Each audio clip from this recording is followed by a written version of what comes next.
Welcome to the Bright Room podcast. We interview founders, thought leaders, and everyday pirates to discover new approaches to old problems for a brighter tomorrow. My dad has always said that I've got so much luck, and I've always said that's bullshit. I always did the work, so when the opportunity showed up, I was ready for it, right? And there was no time between me deciding. It was a yes. Every time it was a yes because somebody saw my effort and handed me the opportunity because I've been working in the background anyway. So whenever it showed up, it wasn't hard. When did you know that you wanted to become a designer? Ooh, that's I actually just fell into it. I walked into it. This was like 2002 when I was still in high school. I was 17. I literally picked up my dad's old shirt and I made it smaller without any prior training. I sewed it up, made it small and it fitted me. I started upcycling. That year, I actually had planned to go to tertiary and study advertising, marketing and advertising. I did it. I went to the year. First year was shit. I didn't enjoy it because I really wanted to do fashion. And then I quit and went into fashion to go study for a brief year. And that's when everything kicked off, I guess. Okay, so it all started with that shirt that you upcycled. Yeah, funny enough. And my grandparents had bought this sewing machine, an old Singer, with like a hand wheel. You have to propel it yourself. And none of her kids or none of my parents' kids have ever used that sewing machine. So when they found out that I'm sewing, they gifted it to me, and then I started using it. And that's when I actually went from hand sewing, but I still enjoyed hand sewing a lot more than using the machine. And eventually, I started picking up how to use the machine. Most of everything has been from deconstructing clothes and see how they're made, and then just learning and teaching myself how to improve, and then really getting into comfortably using a sewing machine. All right, so it's kind of like what some kids have with the gadgets that they like to disassemble and then reassemble. That's what you were doing with clothes. Yeah, when kids are playing outside, because it's fairly tertiary. When everybody's going to after parties, I'm going home to sew. Like I'm literally working to now get an industrial machine. So I would borrow another sewing machine for a couple of months, sew up, and then I walk to my dad. I'm like, yo, I need $300. I want to buy another machine. And he's like, how much have you got? I'm like, nothing. And he goes, that's not how it works. Make up half and I'll give you half. So I worked for I think 2 weeks. And then I managed to get $150, buy another machine, and then started working. I was literally not on the street anymore. I wasn't going out. I wasn't interacting with friends. I'm just in my house, in my bedroom, sewing. To a point where, because I shared a bedroom with my little brother.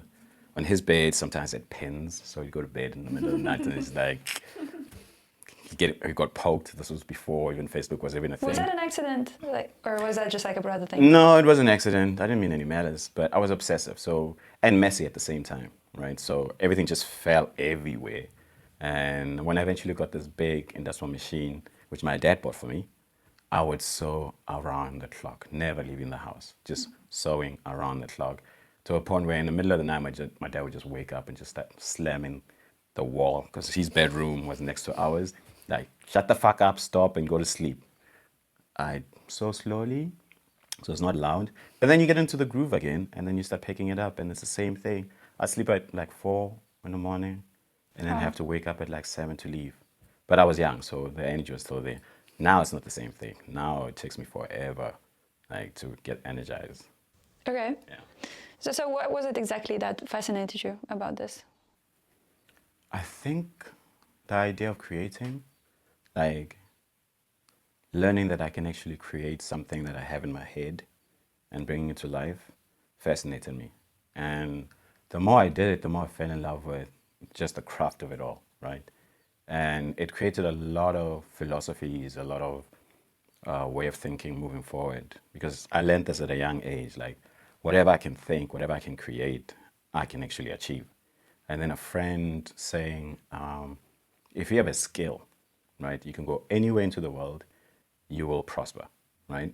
So I obsessively learned how to sew, obsessively learned how to craft, just so I can be good at what I'm doing, because it gave me more life and excitement, the idea of creating.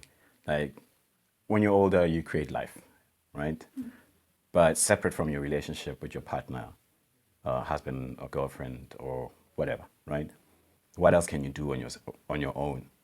And that for me was, I can create. And from creating and having my work being bought or enjoyed by other people really, really just made me feel great. And I wanted to achieve that feeling, chase the same experience over and over and over and over. It's like a cocaine addict, or like a drug addict, or the first time you go bungee jumping. You know, you want to always chase that thrill. So I've always wanted to recreate the same feeling over and over and over. That's why to this day, I get over, I guess, new ideas because I've done it and it's just not exciting anymore. So I'll move on quickly to the next one. Yeah, still chasing the same feeling that I had the first time. The feeling of actualizing something that's in your head and then you're like making it, bringing it into life. Yeah. I guess also the idea of it is playing God. Yeah, that's what I think. That's what I was thinking about. It's like that's kind of what it sounds. It is. It is. It's fun because it's been said we're all gods and blah blah blah, and then it's just talking points and shit. But it's much easier even for me to exist now because everybody I feel like is just weak as fuck. Like personally, because they're driven by things that they inherit. They don't do more work on themselves, and everything that they say or utter is just inherited from somebody else. They picked up, and the talking points are actually something that you hear everybody else say. But if you question the person themselves, they don't even know where they stand, right? And for me, it's like, so to make the work now and position myself to create products where it's associated with feeling and emotions, because everything I do in any case is experience and feelings, right? So I try to make the product motivated by how I feel and personify that in a garment. Right? Okay. I'm going to put a pin on that and come back. But let's move through your journey to actually like coming to where you are right now. So you've discovered this passion. You, I guess, gained a supporter in the face of your father. Yeah, in a way? touch and go. Yeah, Touch and a go. bit, yeah. You started like working on your skill. When did you start noticing the first recognition from others? Ooh, that's when I upcycled these bags. They're called Ghana Must Go. In South Africa, they're called Mashangan bags. They're very popular with like migrants or like poverty-stricken people, right? I think it was in the 80s or 1960s when Ghanaians lived in Nigeria, and they were given 7 days to vacate and go back to their countries. And there was just a mess of these people with all their valuables all stuffed up in this plastic tartan bag, right? And they all fled back to their countries.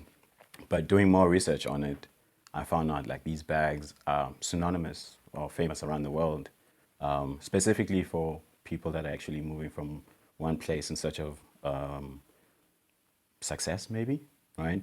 So the more I upcycle them, the more I found out it's actually much easier. There's no barrier to entry. All I'm creating is nostalgia, right? I'm upcycling an existing idea and giving it to people in a more modern way. So whenever they saw it, it took them back to where they came from. And if you were poor, you obviously don't want to relive that. But I've now interpreted it into a product that fits in to their way of life or wherever status they've reached. So once I understood that, I really just went into as far as not even naming the brand after myself, because I thought like taking ownership of it would be taking ownership of something that is not even mine, right? Like just to financially gain from it. I was more, I don't know how to put this, like careful not to self-enrich myself. Oh, that's redundant. To enrich myself, even though I was. It was purely important or very important for me to give it the respect that it needed, right? Because it's affiliated with dispersed people, right? Like looking for opportunities, like out of luck. And so I called it Vernac because I found out in different languages, because Vernac is short for vernacular, my Vernac is Bedi or Spedi. So I would call the bag in my language Mashangan bag, and in another language, or in West Africa, it's called Ghana Must Go. Around the world, or the China bag, right?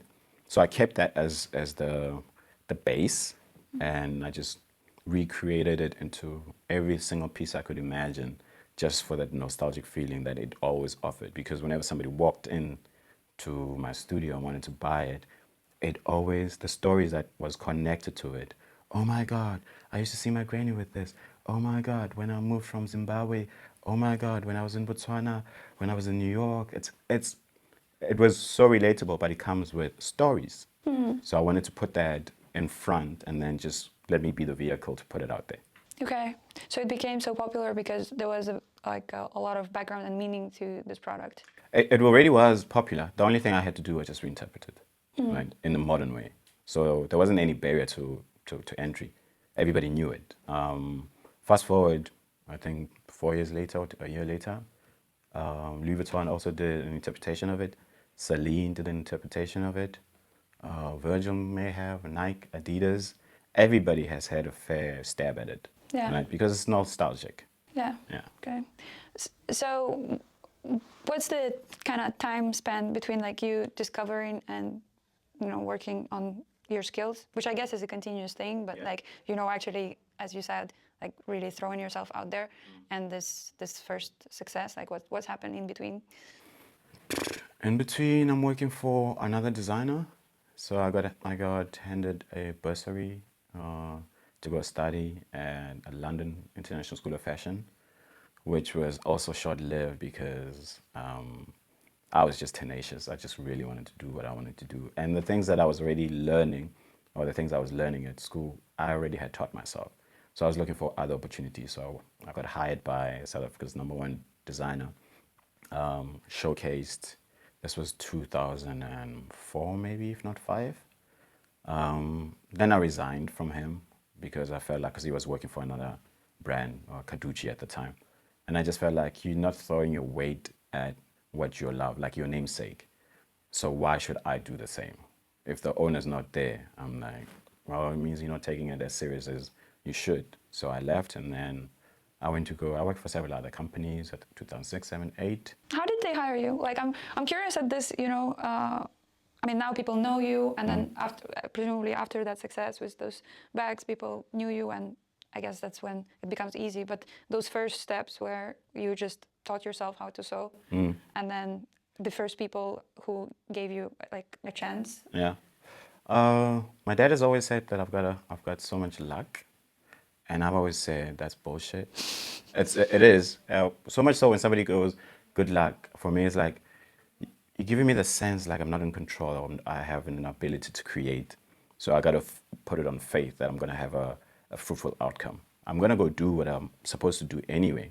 Meaning, so I always did the work. So when the opportunity showed up, I was ready for it, right? And there was no time between me deciding. It was a yes. Every time it was a yes, because somebody saw my effort and handed me the opportunity, because I've been working in the background anyway. So whenever it showed up, it wasn't hard. Yeah. Right? Can you give some like examples when that happened? Getting the bursary was one of them, because I was working in the mall, and this Getting lady, what? a bursary, like a sponsorship to go study fashion. Oh, okay. Right, at London International School. So this lady saw me dressed up in my pieces, and she offered me a bursary to go study at school. And then Say again. So like you're just walking somewhere. yeah, And I'm then walking just, in the like, mall. a lady sees you? I am dripped for days. I look like I'm the shit, right? I look hella dope. Funny enough, I was wearing a skirt. This was 2005, 4. I'm not quite sure. That was in Cape Town. That was in Johannesburg. Johannesburg, Yeah, okay. in Rosebank Mall. She comes up to me, offers me a bursary, and I say, yeah. So she just like straight away, she Yeah. just sees you. She's Yeah. like, here's money, go study. Yeah. I don't know how it sounds unbelievable to you, where I'm going, yeah, that's what's supposed to happen. She saw talent, and she went, I want to find out more. I think you should be part of my school, right? She hands me the business card. First, I had said no, because I don't want to study anymore. This is bullshit. And then when she gives it to me, That's good. Like, it just gets more interesting. Like a random woman just Yeah. like comes over to you. yeah. Gives you money, and you're like, meh. No, I wasn't. I didn't want to study, because I thought I went through it already, Yeah. and I've always been ambitious. I want to do something else. But when the card said London International School of Fashion, Lysol, I went, yeah, sure. But you're basing your decision on what you're seeing now. Let me bring more on Monday, so you can actually have a informed decision, right? I bring my stuff. She goes, oh my God, amazing. So I studied there for a couple of months, and then David Lale, who's the other designer, the designer I was telling you about, I'm standing outside. He comes, because the offices, Fashion Week offices and the school were right opposite each other. Walks up to me and he says, there's a guy who's always just sewing and is working. His name is Dennis, David, blah, blah. I'm like, yeah, that's me. And I go, he's like, no, look at my pants, that's me. So we go down, we have a beer, and he hires me on the spot, and I start working for him. Because I'm always doing the work. You know what I mean? That's how things can go from this. To many people, it might look like overnight success, but the work is being done behind. Yeah. So when the opportunity shows up, I can take it. Yeah. Right? I've been ready for it. So he hires me, and when I resign, another designer finds out about it and calls me up. He's like, hey, we're looking for an accessories designer. The department doesn't exist. We can create it for you. So it's always been, I think, like opportunities were always just readily available because of the work. And also when I'm not in a room, this is what I've said to a lot of my friends, is that people should be able to advocate for you without you being in the room. So offer something that's valuable to them, offer yourself and be genuine. So when you're not in the room, they can talk about you, and then they can hand you can get other opportunities. So I feel like that's what's been happening in the background.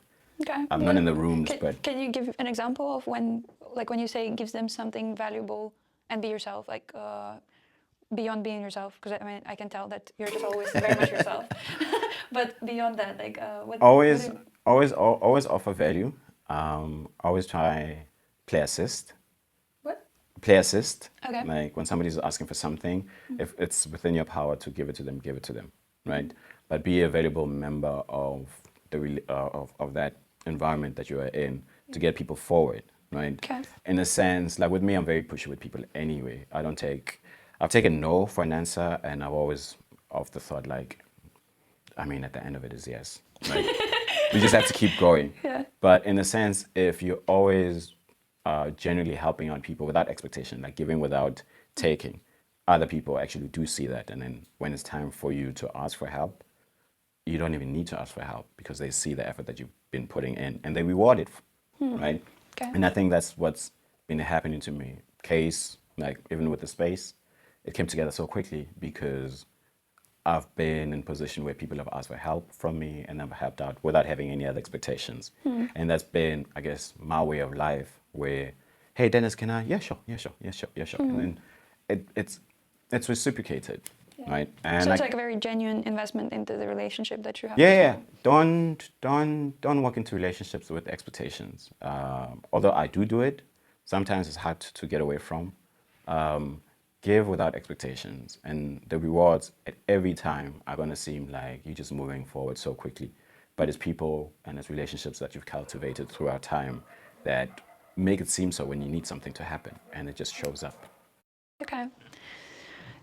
Tell me about a time when you took a no and then it became a yes.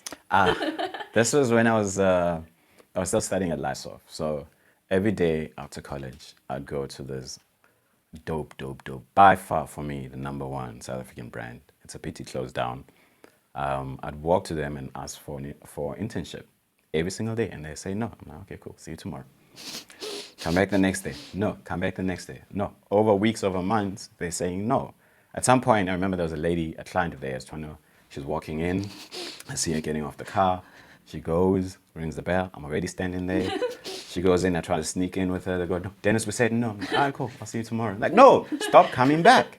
I kept on going back. Eventually, they had a performance with like a installation performance at a theater. And I happened to be there to go watch. And the characters that were performing chose, for some reason, I don't think it was a coincidence, chose me out of the audience to interact with their performance, right? That worked out because what I had on was already aesthetic that they had on, right? Because I was so influenced by that design language that I already was studying how to make things similar. Well, let me know bullshit. I was already copying them, right? You got to copy until you discover yourself, and then you pull away, and then you somehow you find your own identity. But in the beginning, you're always going to emulate somebody. You're going to look, sound, and trying to act like them, right? So I did that in the beginning, and when that happened, after the show, I walked up to them. I'm like, Shamek, Carlo, how about now? And they were like, yeah, okay, you can start. I think they said Tuesday. I'm like, no, I can't do Tuesday. Wednesday. I'll start Wednesday. Yeah, but that taught me then, I don't know why I knew it already. Like at the end of a no, I even said to several times, like, yeah, your no does not mean it's a no. Like it's my yes. Eventually, I'll just have to get you there. It's just a matter of time, but take your time. I'm still gonna show up. Yeah. And repeatedly, I think that's what I just do anyway. Yeah. Yeah. Okay. Very appreciative. That's so. How long did you go there? Like every day for how long? Every day, I think it could be 3 months. 3 months. Yeah, maybe less. Like but job stalker. yeah, I was driven. Like there wasn't. I'm obsessive in nature anyway. So I had no interest in partying it up. I had no interest in. And besides, the kids that I was hanging out with, they were rich kids, and I wasn't like a silver spoon kid, right? So I had a clear understanding of what I want to do, and most people, in any case, don't apply themselves. They make minimum effort, and then the outcome is just what they put up with, and they think it's okay, right? So they'll put as little effort into something and use words like if it works out. I'm a when it works out because I put so much effort into it. The outcome is gonna be what I want it to be because I dictated and I commanded for it to be what I wanted. And I said to a friend of mine, I'm like, don't say if, because you're opening up a room for an excuse that you're gonna say or create on the day that it didn't happen. You're leaving out room for shit to go wrong. Say when. When is a day and a time? If it's a possibility of it happening, and that does not exist, it's not gonna happen. So I put as much energy into the when, and I speak it, and I command for it to happen when. But then in the meantime, I do the work towards it. I don't just talk the talk and then go, holy fingers. Fuck that, that's not gonna work. Okay, yeah, if has a component of hope and when has a component of action. Exactly. Okay. Yeah. All right, so you're having different experiences and then you have this success with those bags. What happens next? I do the bags for a while, and then after I had resigned from David, the other funny thing is I'm walking in Melville with these bags, and my friend, this guy who owned the TV show, calls me over. I go across the street. He's like, I like those bags. Who makes them? Like me. He's like, let's have lunch. I'm like, yeah, sure. I have $20 in my pocket. I won't have lunch. That's $20 for me to go to work next day. It's like, wait, was it before they became popular or after? there were that's before actually, because he was actually one other aspect that added into my trajectory. Okay, so that was before they took off. Yeah. You have $20 in your pocket. This random person just like. Yeah, they're already. I mean, in the hood, they're already. I'm making sales. I'm a delivery. You would not see me without my bag. You would not see me. Anyway, he asked me over. I go over. He's like, sit down. Let's have something to eat. I'm like, no. I'm like, and then he goes, sit down. You broke native. I know you're a broke artist. And that's where I got my humor from, because I lived with him for a while. He's got a morbid sense of humor, and it's just a fucking pleasure to listen to and go back and forth. He's a producer, so occasionally I would go to where he has to record, and I'm interacting with other people. And he was a very, very, or still is, important part of my self-confidence. Like saying what you mean and meaning what you say, and not apologizing for the sake of the other person. Because if you do apologize for the sake of the other person, you're still gonna do it, right? Stand on what you say and mean it, and don't walk it back at all. Yeah. Because an apology sometimes is a selfish thing. It's just to make yourself feel good, and it's for what's needed for the other person in any case. So most times I don't apologize. I'm like, well, I said it, because I'm not sorry about it. Maybe sorry that you feel that way, but I'm sorry you feel that way. yeah, but I don't even say I'm sorry I feel that way. I'm like, because I'm not sorry. Yeah. And it might sound narcissistic or just arrogant. It is what it is. Like, I said what I meant, and I meant what I said. So it informed my way of speech, my way of thinking, and opinions and interactions with people, that I became more confident. I remember one evening, this guy was like, man, who are you? Just an older chap. I'm like, I'm Dennis. I'm dope as fuck. He's like, how old are you? I'm like, 23. And you say you're dope as fuck. I'm like, yeah, I'm a legend. I'm going to be a legend. He's like, what? Yeah, I'm going to be a legend. You're talking to a legend. Because also the idea then was, maybe I've learned it, or just now that I think about it, is to manifest things into the future, right, and work towards them. Now I feel like who I am now or what I'm becoming, I've already set the foundation for it. You know what I mean? And it's happening at a beautiful process, at a beautiful scale. Yeah. Yeah. Did you have times when you doubted yourself? Because I mean, I feel like whenever you are a creator of anything, it's like you're bound to have some doubts of Yeah. what is it for? Is it needed? Is it good Yeah. enough or whatever? Absolutely. I mean, I compare, yeah, and comparison is a thief. It is a thief of joy. So whenever I compare myself with other people that would say, hey man, you inspire me, and then they're actually much ahead in their career in the same space, right? And I developed a drinking problem. I became a fucking alcoholic, truth be told. And there was also like the hurt from losing my mom on my birthday that I had not worked, or maybe, yeah, that I had not worked on. Just a bunch of things that if you don't attack them, just run towards the fear and just sort them out, make that decision, they come up much later, right? So it was just a conglomerate of issues. And when failing at a career, because my approach has been the purest, right? Meaning I'm being the artist. I was behaving like the rapper's rapper, you know, the deep underground, got bars for days, and then you got Drake, like, ugh, right? So I'm more of a purist in my approach, and then learning, because that really also like killed my self-esteem, my confidence came down, and The I quit. comparison? Yeah, because you're looking at people that when you compare, that you say you're good at, you're better than. And the problem with talent is hard work would always beat talent when talent doesn't work, right? And I became like confident based on my talent, but not putting any more hard work on it. So the two was just separated. And then you see a less talented When did person. you stop putting in work? Because it sounded like that was the cornerstone of how you. Oh, because then I had moved to Melville, and now I'm surrounded by the incentives are now like what I'm coming across on the daily. The celebrity lives, I'm going to the parties. Okay. All those people that I would see on TV, I come downstairs because my friend or the landlord is a producer, right? And he owns a TV show. So I'm waking up to all these people that I would see on TV, and I know them by name or they know me, but we don't have friendships. But I know several of them, and they're living this nonchalant life, and like I stopped working, the motivation is gone because the incentive that I thought one day I'm going to end up as, it's just facing me. Like, why do I need to go to work if I know Zola? Like, I'm walking down the street and he whistles, like, hey, what you doing? Like, going to the mall. It's like, come, let's have a drink. Like, yeah, I've got work to do, but you're the famous guy. Let's hang. Right? So I would hang out with Okay, them. so that's interesting. So your primary motivation was this act of creation and like transferring your ideas into the physical form, and then at some point it switched to like a more ego-driven motivation, Yeah, like yeah. to be with the like, I don't know, cool kids sort of Yeah, thing. yeah.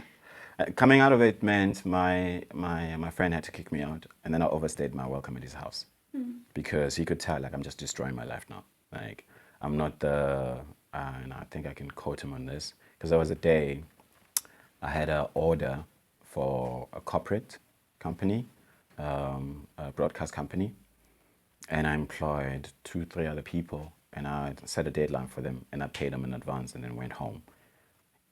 Following, I think this was a Thursday, I'm hoping over the weekend to do all that stuff. Coming on Monday to check up on the work, there's barely anything done. I'm scrawny. I mean, I'm probably a meal a day, just keeps the weight away anyway. So I was much scrawnier than I am now. I wasn't, yeah, now I'm a little bigger, but I was scrawny. And I got angry and I grabbed this guy and I went outside with him and I pushed him against the wall. And I said, you are fucking with my money. I paid you in advance and you gave me your word. And this guy was probably in his 40s, right? And my friend, my landlord that drove me there was witnessing how I'm moving. And when we got in the car, he says, you're going to make it because you're dedicated and you know what you're doing. And you don't want to stop. But when that motivation, he started seeing me just dwindling down into just sex, drugs, and rock and roll.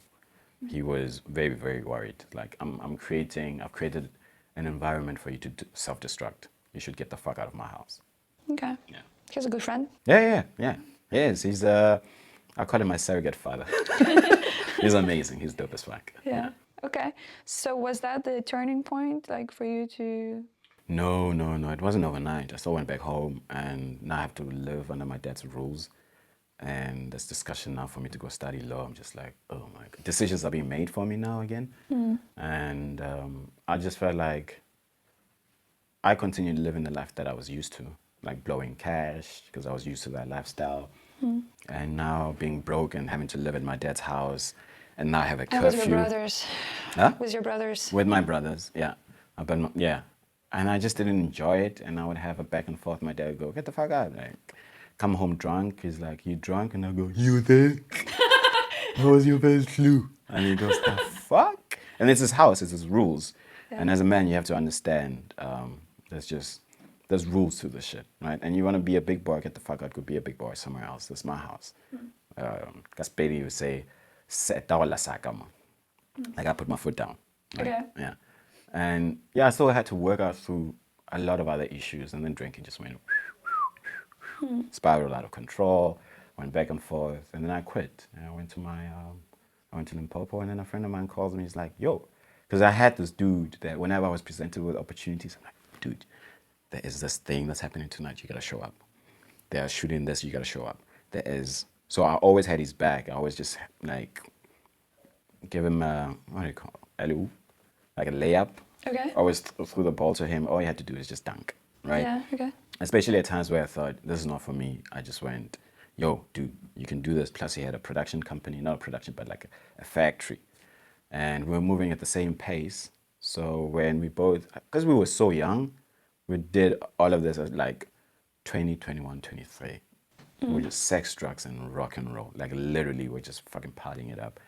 When we just, like, the reality of our life choices caught up with us, everything went away, right? I went to Limpopo, he went to Mpumalanga, and one day he calls me up. He's like, yo, I was in Cape Town for a couple of months. Let's go rock there and restart. I'm like, all right, cool. Then I went there, I restarted. This was October. Then I went back, 2010. And then I went back to Joburg, and then we returned. I returned alone at 2011 in January. Okay. Yeah. Was that like the lowest low in your like professional life? Yeah. I mean, I'm gonna admit some truth. Some things I'm not gonna say. But it wasn't a low point. I think some things should be left unsaid. Some things should be read, because my book is still being written. So I'll leave that out. Okay. Yeah. All right. How did you end up in Germany? Oh, okay. So they're handing out visas, right? Okay. So when I moved to Cape Town, I eventually found a job at Amazon. Like, there's like. I went. Things didn't work out, and my friend and I started becoming competitive with each other. Where he thought I'm working for him, and I just thought, bruh, we're not equals. If this is what you're doing, I'm built different. I'm way better at this shit. I'm playing assist, so we can both go to where we need to go. But if you want to compete, I'm a beast. I'll show you what I can get. And that's how you got a job at Amazon. And then he's like, yeah. He's like, I'll see you in June. I'm like, okay, cool. I'll see you in June. June, I had an apartment. I had a makeshift Vespa. And when I saw him later in June, he's still sleeping on a mattress. I was like, all right. Okay. What did you do in Amazon? Oh, so if you lost your order, you'd call me. And I'd tell you I don't give a fuck. Great. Yeah. I would take calls. I was a call center agent. Right. How did that go? Oh, it went as I guess the real question is how come you didn't get fired? Because like from everything that you've said so far, yeah.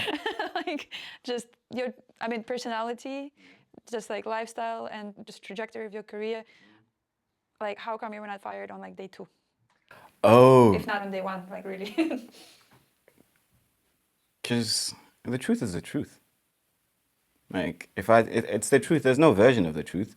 It's just a version of how you want to get over what's being said.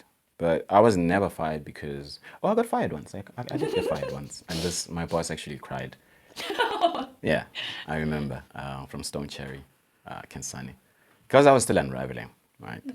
And that was the reason why she fired me. It's like, I'm just self-destructing. But in Cape Town, when I was working at a call center, I just treated it like a sport. I treated it like high school. I didn't like the job, and I think I was more. Or this is when like the ego is now kicking in. I'm like, I'm better than this shit. And if I show up for work, I've quoted this several times. Like, Dennis, you're late. Like, yeah, you told me that yesterday and the day before. How about we get over the fact that I'm always late, so we can just both move on? But I'm gonna do my job, and I'm gonna reduce my efforts, because I didn't give a fuck. You know what I mean? It was the way I saw it was it's just a numbers game, and I'm a number. And if I get fired, which I knew I wouldn't get fired because how I was behaving, what I was doing, did not bring the company to I wasn't disrespecting it. That word is not coming out. I didn't update the software. Disrepute, I think. Yeah. Okay, so you were still getting the job done. Yeah, I was getting the job done, and at some point I just And didn't then give a fuck anymore. The attitude was probably entertaining to some degree. Just it was high school. It was also tertiary. Yeah. And then then I met my wife, and she asked me to resign, and I was like, I can't do that. She's like, I got your back. Like, your bank balance is not strong enough to support my back. It's not gonna happen. So what was she doing back then? She was also working at Amazon, but Okay, so she was also working at Amazon, Yeah. and she was telling you, go quit, I'm gonna support the two of us. yeah. And this is even before we moved in with each other. Wow, that's impressive. Why did she do it? I'd say out of love. I mean, there are a lot of people who love each other, but like, I don't know so many who would really do it. She's got an old soul, so she saw things that I didn't see. Even with my unraveling stages, she saw beyond my then current state, and she knew at some point this can be changed. And at the time, I guess I also just needed one person to believe in me, right? And when that happened, I took the plunge, and because she had my back, although we sacrificed our living standards, moving from Greenpoint into the hood, and her being the only person that's Caucasian in the area, and putting up with it, and then just working our way back into town again. But she fully had my back, to a point where I actually did Fashion Week, and I proposed at the end of my show, the end of my runway show. Okay, so you quit. She said she's got your back, and you quit. You kind of cut down on all of your expenses, and then you're at the Fashion Week. Yeah. Okay, so yeah. she bent, right? She whipped me into shape. She got me where I needed to be mentally. It's all a mental thing anyway. Anybody can have your best interests, and they can tell you what to do, but if you don't have the mental disposition and the self-belief, you're always just going to stay potential, right? And it took some patience from her to keep on saying the same thing over and over, and that's how you teach. That's how education is done anyway, with repetition, right? And then at some point I made a choice. I was like, fuck it. But it wasn't because some of it was because of her, but to then change and go to where I needed to be, it had to be my decision. Yeah. You know, because what does that say? You can take a horse to the river, but you can't make it drink. That was what was happening. Yeah. And then eventually I just started drinking from the river, and then, hey, rejuvenated. And bit by bit, confidence just comes up, and passion, and like purpose. All the things that I had envisioned before start manifesting, and I see clear visions of what I'm building and where I need to go. And the most important part for me at the show was because she's always had my back and always said, you got this, and I got you. When I felt like everybody is just experiencing me being on a magazine, being on a TV show, being on CNN, they don't know the person behind me, like the support structure, you know? Not the day one, but like the soulmate, They don't know the person behind all of this. They just see me taking all credits for every fucking thing. And I thought it's important for me to show that. And what better way to do it at the end of a show, my first solo show, to go. But yeah, it was more like not a 360. It was poetic, right? Like, put together a show, but all of this would have not happened if it wasn't for this woman. So I proposed and she said yes. First, I got out, I rehearsed the words, but when it came down to it, when I was kneeling to propose to her, the words were, "You're by far the single most greatest thing that's ever happened to me." What came out was, with the ring on my head. And she said yes. I go, okay, great. And yeah, I walked away with the woman. I walked away with my wife. That's a beautiful story. Merci. And hilarious as well.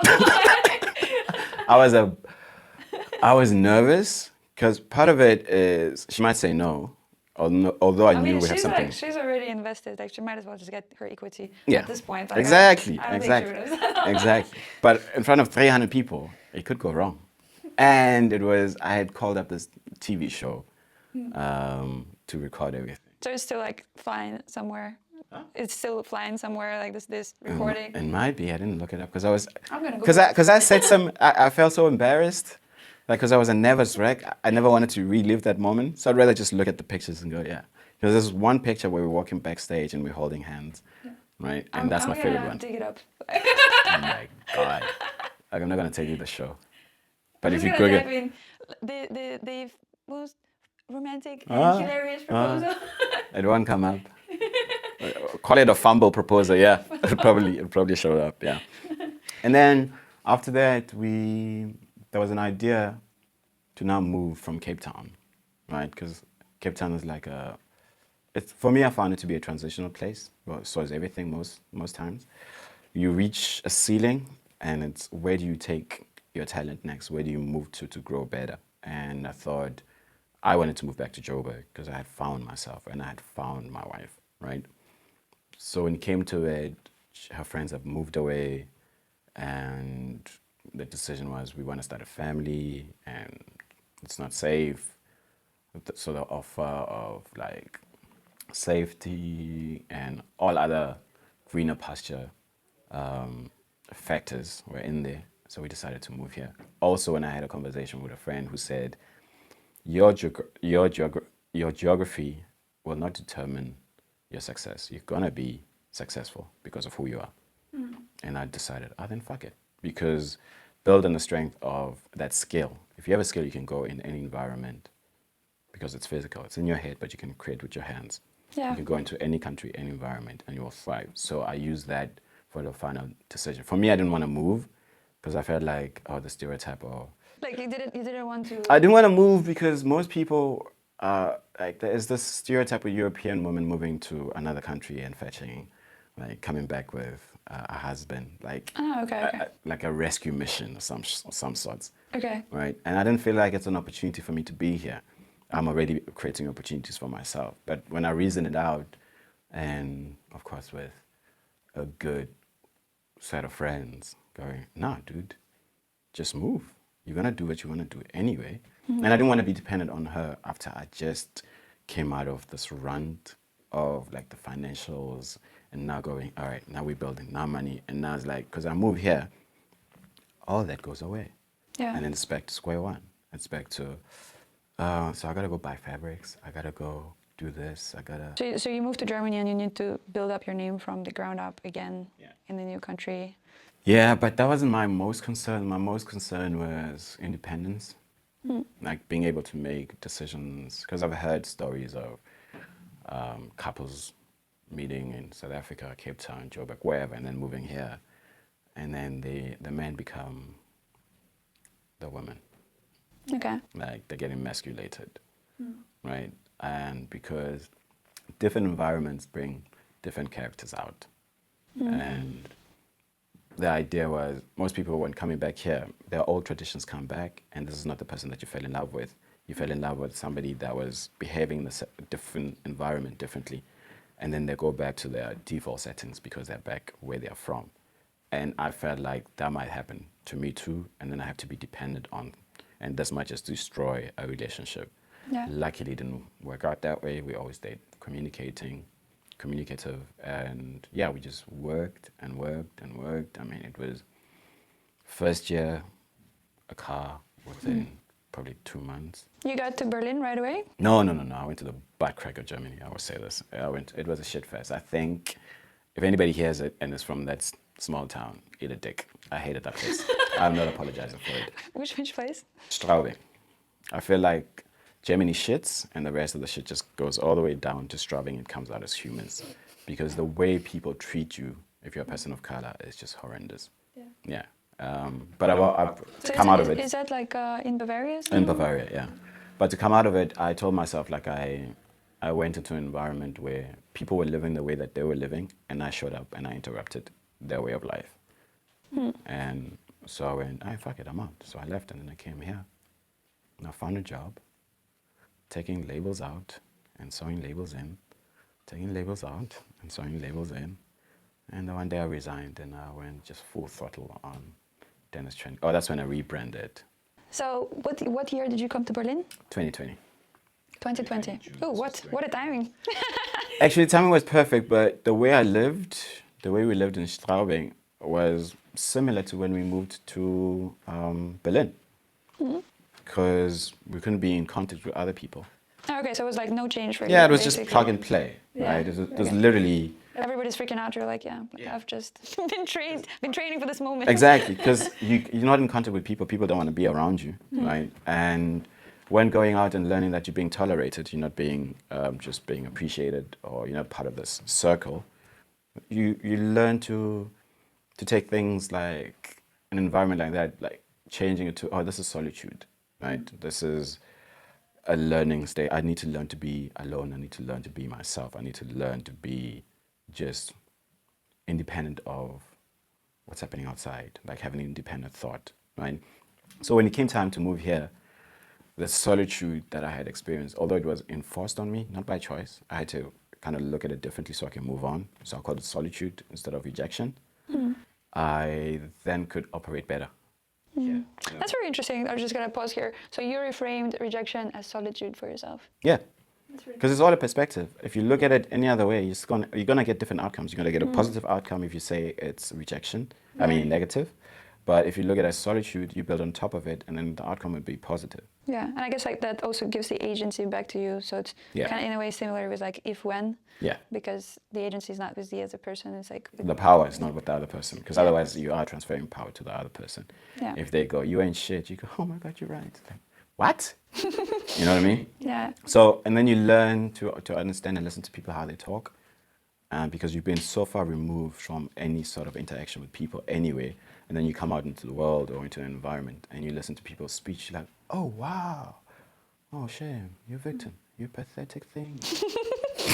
You know, because people build themselves into, especially when you have a set of friends that will put their arms around you when you've created an environment or situation that you by yourself did, right? And then you have these sympathetic, compassionate friends that can dig you deeper and deeper and deeper into that hole where you self-victimize, right? And then you prolong the time it takes you to get out of it, because nobody said, yeah, man, it is what it is. But it was all your choice. You made those choices, and that's how they've led you to this time. Now what you're going to do about it? What you get is, it's okay. It happens to the best of us. Yeah. And then they put your arms around you, and then you cry, you feel great about yourself, and then you just prolong how long you stay in that state. But they're never there, and then you go home by yourself, you're still thinking about it, and you just deeper. Just getting comfortable in that state slowly. Yeah, so the trick has been to run towards the fear. Yeah. Like, confront it or be confronted. But don't take the cowardice way and run away, because change will happen to you. And at the time, because change is the only constant, you have to always change and make the decision every time. Because when change shows up and you've always taken the cowardice way, you have no other choice, because now it's going to be painful. Because now you have to change. But you could have changed long ago. You could have changed the decision. You could have made up your mind. Yeah, it's kind of like you need to move and not wait to be pushed into Yeah. movement. Yeah. Anyway. If there's something that you fear, something that you're struggling with, just go towards it. Just do it. Take the decisions. Just do it. Because life is not about pleasure. It's not about what is that question? What is the purpose of life? Living. And you must go through struggles every single time. This too shall pass, a friend of mine told me. It's like, you're so used to winning. So this is painful for you. I'm like, yeah. Like, yeah, well, this too shall pass. And so, same as winning, that too shall pass. Because it's not built on your pleasure. It's not just for you. Life is happening for you, not to you. You have to learn to just have a different perspective and then learn how to move as quickly as possible. And go, oh, wow, it's me. Depression happens, but that's a luxury because you can stop. It means you have luxury of time. You have luxury of resources. And some people cannot stop. They don't have privilege of going, I'm depressed. Oh, my life. I need therapy. Just go work it out in real time. And because it won't stop for you. It won't. If I anger you right now, and then I walk out, and we do a split screen image, and then you see me just having a nigga time, and then there's you miserable, right? That's the story right there. That's the image. You've transferred your power to me, and I've moved on. But you prolong your misery over just the momentary discomfort that you had. Yeah. Yeah. Okay. So you come here to Berlin, and you started from zero again. And the first job you had was this change in labels. Yeah. How do you then go to, being who you are now? And You make me sound like I'm this. Yeah. Okay. No, it seems like you had to start over from scratch again. Yeah. And it's like nobody knows you. You're just a new person. People don't care what you've achieved and previously. So, and I guess financially that must have been also rebuilding again. So how do you start from scratch here in Berlin again? If it's not broken, don't fix it. So I took a formula that I used back in South Africa when I upcycled these China bags, like Go bags. I looked for a familiar piece of fabric, right, which is the bandanas, and I upcycled those again, right, to give it a different bandanas. Yeah. Okay. Yeah, that one. So I made jackets. I reinterpreted them into my way because also what was happening is this upcycling trend was picking up, right? And I've been upcycling anyway. So I looked at a form or something that people are more familiar with here that I could just throw myself at it. And then the more attention I got, the more I could create on top and then pivot into where I want to go. Okay. So it seems like there is the formula for kind of building a name for yourself is taking something that people are familiar with and then make it better. Yeah. Okay. Because it's easier for people to relate with it, and while also building on top, I'm unlearning and relearning, and I was specifically rebranding. I had said this. I said I learned how to say Versace. I used to say Versace. Okay. So people must learn to say Dennis Chuene. Okay. Say again. Dennis Chuene. People must learn how to say Dennis Chuene. Yeah. So I killed away Vernac, and I'm like, okay, now I'm going for a global scale platform. I'm going to be a player there. So now it's all legacy from here. Okay, so you built up your success with the jackets, and so everything was smooth sailing from there? Or? It's never smooth sailing. There were struggles, but it's all just been working it out as I go along. Like I said, I wing it. I'm the fair fast guy. Like, let's do it. Let's do it. Let's do it. Let's do it. It's mostly though my idea. Like I can play assist, but I move forward with my ideas a lot faster and not at a glacial speed because people talk. They like to do that and they can impress you with words and ideas that they have, but there's no follow through or execution. You know, it's impressive to speak to them like, oh my God, just how the way they intellectualize it, give you the numbers, statistics, market share, blah, blah, blah, blah, blah. 1 hour later, or 4 months later, hey, how's that thing we spoke about? Right? Okay, so you, I guess the personal value proposition that you bring is that you combine creative ideas with rapid action. Yeah. And it works, it fails, fail fast, move on. Let's go to the next one. But we're going to get to where we're going, right? We don't just sit tight on one spot for too long and lick our wounds. We lick our wounds while we're moving. Life is happening to everybody. You're not a victim. You just made choices. Move on. Okay. So when you're looking at your brand right now, and you mentioned that like your philosophy developed, and I guess the way that you have, like see art and express yourself. How would you describe it now? What is your brand? What does it stand for? I'd say it is a Japanese-inspired, hand-tailored avant-garde apparel, which focuses on experience, feelings, emotions, personified in clothing. Okay, personified experience, feelings, and emotions. Yeah, meaning whenever I go through life, because I don't sketch. I create from feeling. I create from an experience. So I try to memorate. Is that such a word? No. I try to not try. I make my feelings into a tangible product, right? Give me an example. I mean, this is all your clothes. So what feeling or experience is this one? That is just unraveling. No. In fact, it's true. Because when my son was coming, I had this thing that he's going to be born into chaos, right? Like he was born during the pandemic, right? No. My second one that's coming. Oh, okay. Right? Because this is inspired by that. This is actually for my latest collection, right? Is he's going to come into this life that's full of chaos. And what does that look like? The dad is, at the moment, emotionally unraveling because I'm going through therapy to put together this collection. And, like, it's dark, right? Hence, I mean, it was white, but it's painted black. But it's just all coming apart because I was coming apart while going through therapy. You know what I mean? I'm having to go into a dark place to find out what I'm really made up of, right? And on this one, this is actually his, this is a sonogram, Oh, yeah. right? And this also represents the same, like, he's gonna be born into this chaos of life and needs to be finding himself.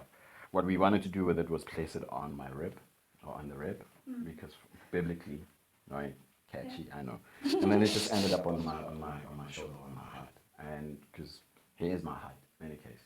So the pieces are emotionally connected to an experience, and this is what I wanna stand for. What I wanna bring forward is not creating for the sake of creating, and not changing a narrative every year to sell a product. It's literally an extension of me, like my daily activities, my experiences with people, how I move, what I'm connected to, and I make those into clothes so they can tell a story. And then inside every jacket, mostly jackets actually, I leave a small note inside where I want people to actually jot down what their experience was the first time they wore that piece, about going out, connecting with people, whatever it is, whatever feeling or mood that you have, to write it down.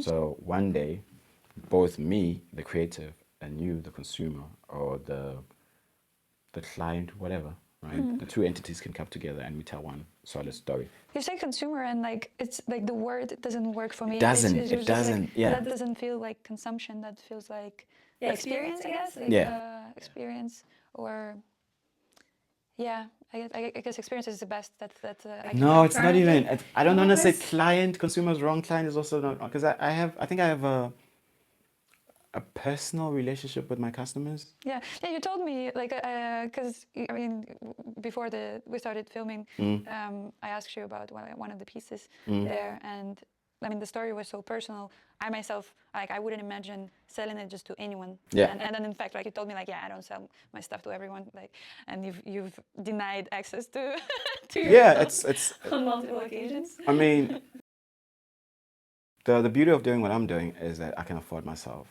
to say no to things that I don't want, and I can say no to people that I don't want, and I can say no to people that I don't want, people's money I don't want.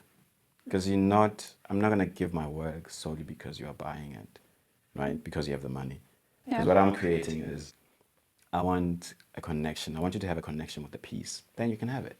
Because I don't talk people into buying my stuff when they come here. I tell them the story, I tell them the reason, I tell them the inspiration. Once they connect with it, you're going to appreciate it more. But if you're coming in here like all guapped up, you got money to spend, it's just going to be one of those pieces that you've bought and then just goes in the back pile. Okay, so you want every piece to mean something not only to you but also to the people who To buy find them. its rightful owner. Not everything's for everyone, and I'm not for everybody. I'm an acquired taste, I know that. What I say may disturb some people, may piss off some people. Well, my truth is my truth. Right? Yeah. But what I do know is I do create pieces that people enjoy, and I wanted to find a better home, because I'm selling. It's literally artist sell their soul. I'm selling a piece of my soul every time I create, but I want my soul to go to the right person. Yeah. Okay. Did you always have this, I guess, luxury of choice? No, I mean, you create it. You learn over time. If you have an opinion, you need to start creating your own opportunities, because a loudmouth like myself, if I'm on a platform, I might find my ass out from an opportunity. So I've learned to create my own opportunity so I can have the luxury of choice, because you're going to take that choice. You would make that choice for me. So I learned that if I'm going to continue talking, if I'm going to create the things that I want, I need to be independent of platforms, situations, relationship, because I want to be able to say whatever the fuck I want. It may be wrong, it may be right, but for as long as I continue creating opportunities, I will create the luxury of having to say whatever I want, do whatever I want. Most people don't even do that for themselves because they're too involved with, like I said earlier on, they're being told what to do, where to go. They don't express themselves. Like the climate right now is changing. It's being censored so much. And it's just like, bruh. Like, man comes out little old me, like just brash. Because they've been so neutered, like they've taken their confidence away. Like they play follow the follower a lot. What advice would you give to people who want to reclaim their confidence? Go through the furnace. You have to go through the furnace, go through the fire. Walk towards or run towards the fear. Get through it. Even any decision feels bad in any case, anyway. If you don't make it, it feels bad. If you make it, it feels bad too. But go through it. You need to learn, like, life is not made for just the pleasures. It's also made for the struggles. And when you come out of it, you're much stronger. Because there is another struggle that's coming, right? But learn to be on your own. Once you're on your own, you can learn also that the things that you actually enjoy, the things that you really appreciate about yourself, you learn a lot more about yourself. Nothing affects you as much when people use words. It's just like, okay, right? But you need to have solitude. You need to create time to be by yourself. Learn to be by yourself. And they say, like, you can only make other people happy if you're happy within. And that just exudes after you've gone through the furnace. You have to burn. You have to burn away all the bullshit and learn to think for yourself. And not just consume. Create. Meaning think. Right? Create experiences on your own, not the ones that you are told. And learn to say no, because it's a whole sentence on its own. No, I'm not doing that. Why? I don't have to explain myself. I just don't want to do it. Right? That's not what I'm going to do. Can we? No. Why? Yeah. Because, I mean, we're existing to now just be very cautious. Oh my God, I might hurt your feelings. You know what I mean? Yeah. And we're building a society where it's very weak, very, very weak. You can't have your own opinion. It's dangerous to have your own opinion. So walk away from people that think it's dangerous to be yourself, and just be by yourself and learn to enjoy life. Alone. You don't have to be around people that tolerate you. You're just a number. And then I show up. All right. So what's up? Sorry. Because I wouldn't do the hold your hand, it's going to be fine. Nah, that's bullshit. It's not going to be fine. You fucked up. Go fix it. Okay. One question to round it off. What's one thing you've learned recently or discovered recently? I am resourceful. You didn't know that before? No, Not as much. I am resourceful and I know how to get what I want. I am extremely. But good that you caught up with that. Yeah, but it wasn't quite clear because when you move a lot, when you do so much, you don't pay attention to the current state of things. You just keep on moving. When we look back, because I don't celebrate much, I started celebrating things now. It's like, oh, this is great because it creates this euphoric feeling, right? Yeah. Whereas before I was just, all right, doing Fashion Week, I celebrate, I got it, okay, cool. But now it's the work that needs to happen. Then I move on ever so quickly. And then I don't take stock of how far I've come along or the things that I've done. So now I'm learning to be patient. I'm learning to be patient. It's not my thing. Really? Yeah. Patience is like, oh my God.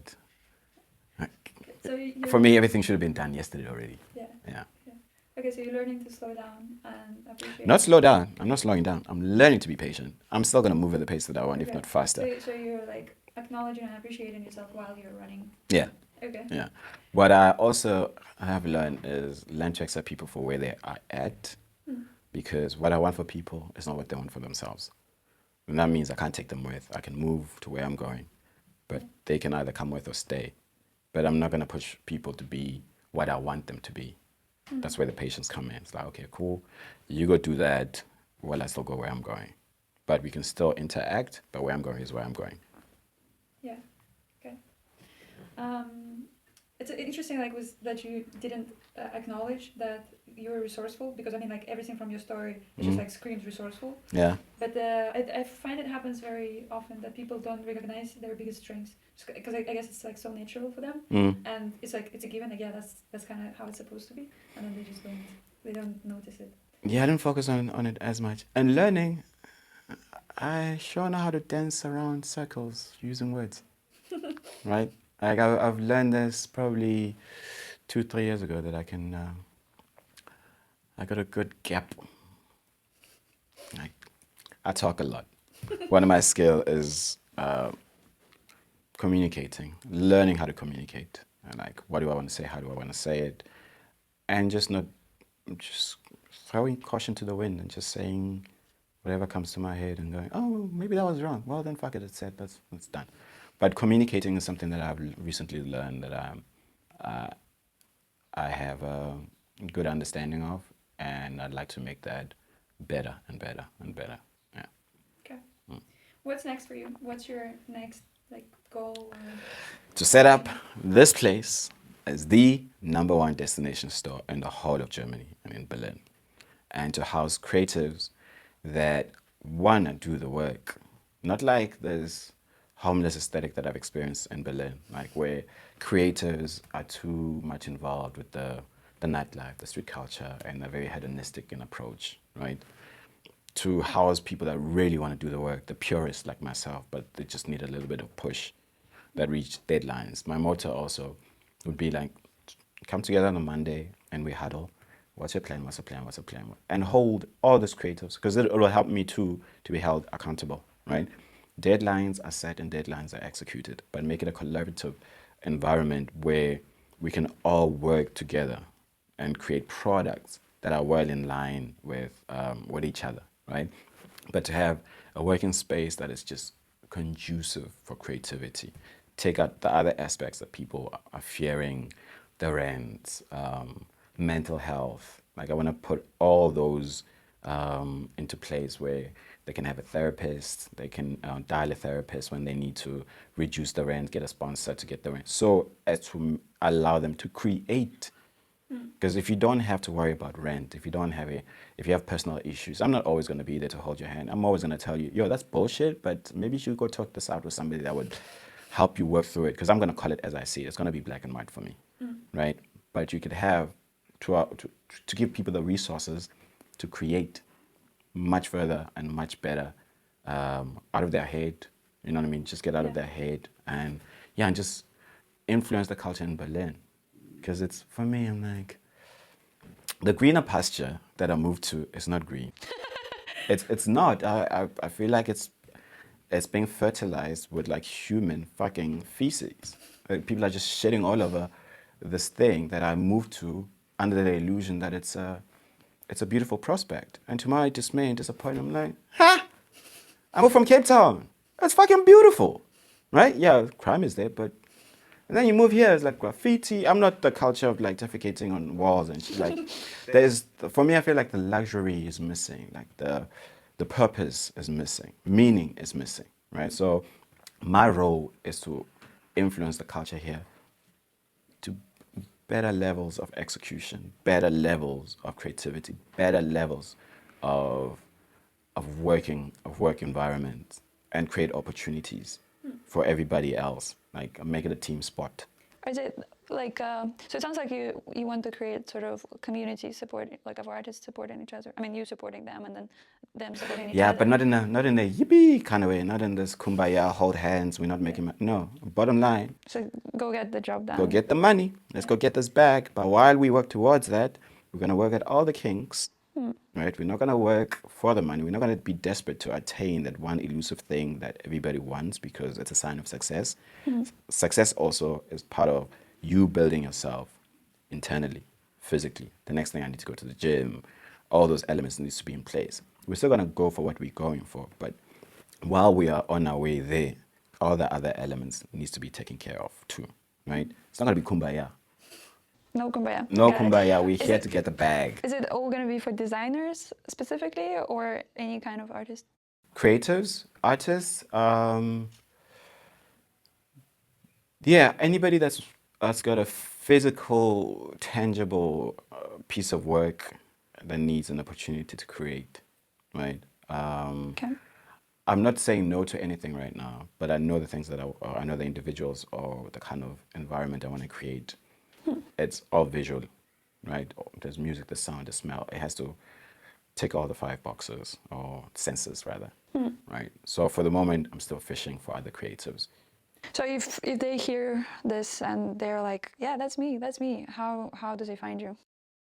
They can DM me on Instagram. Don't send me an email. What's your Instagram? Dennis, I'm dope as fuck. Is it really? Like No. It's Dennis Chuene on Dennis_Chuene. Chuene spelled CHUENE on Instagram. Okay. Yeah. But day one they show up, they must just know they're gonna sweep outside. They're gonna get a broom to sweep. Okay, that's good disclaimer. For the people who might be interested in your art, where does he find you? I am in Hagebergerstraße, Kreuzberg, 10965. Hagebergerstraße number 52. You can find me there. Otherwise, you can find me online, DennisChuene.com, Instagram, DennisChuene, and all the other details will be. Can we do like with a bouncing ball? Yeah, it's going to be added. Okay. Is there anything else that you would like to say in the end to any final thoughts that you want to share? Yeah, I'm dope as fuck, and that's a wrap. That's it. Cool. No, that was bad. That was bad. Yeah? Oh, yeah.